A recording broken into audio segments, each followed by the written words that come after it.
Project 2025 has outlined a plan to commercialize the forecasting, which would force American taxpayers to pay private companies to access weather forecasts.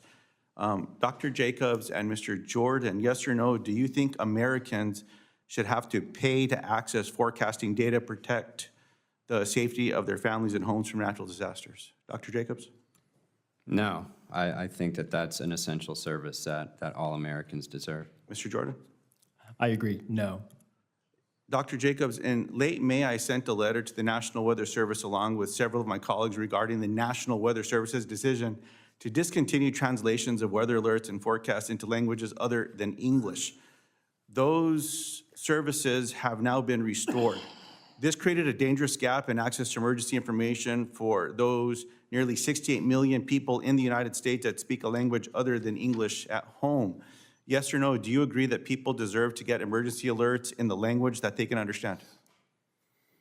Yes.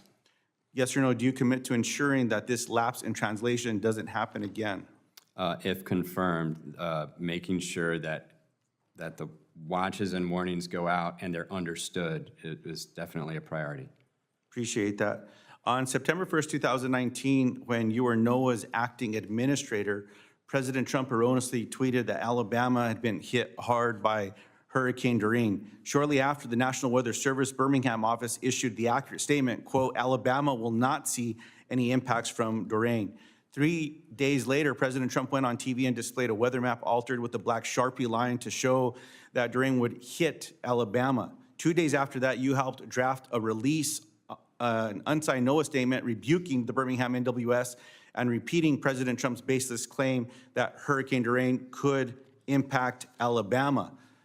Where you told the Department of Commerce Office of Inspector General in their investigation that you, quote, definitely felt like our jobs were on the line, close quote.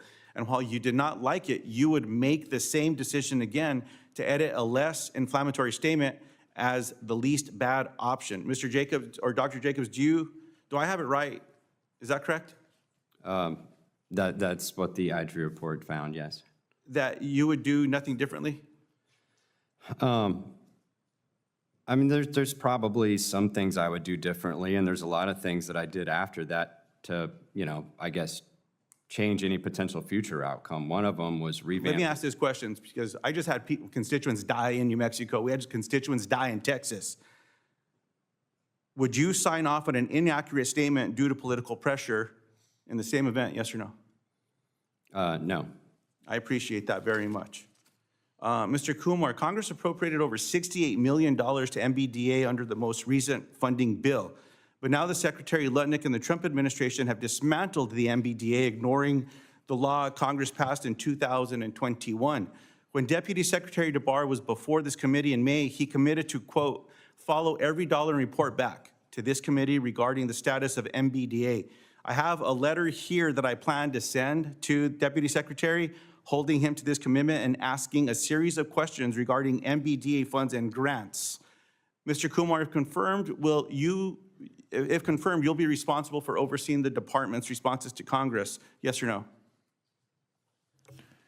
Thank you for the question, Senator. Yes, I will be. So yes or no, will you commit to me that my colleagues and I will have the report Deputy Secretary DeBar promised regarding the status of MBDA funds and complete answers to other questions within 2 weeks of your confirmation, if not before? Thank you for the question. If confirmed, I will go back to Deputy Secretary DeBar on the letter you mentioned. We'll get a response within 2 weeks? I will make sure to get with him right away and try to provide as timely a response as possible. As timely a response, less than 2 months? Thank you for the, I will do my best to get it in the stated timeline. Less than 6 months? Again, I will do my best to get it to you in the stated timeline. Thank you, Madam Chair. It's challenging when given an amount of time to respond timely, when all of these witnesses take oaths that they will respond timely to this committee, but when we even extend that time, that a simple answer of yes is just, cannot be found. It's frustrating. Thank you for the time, Madam Chair.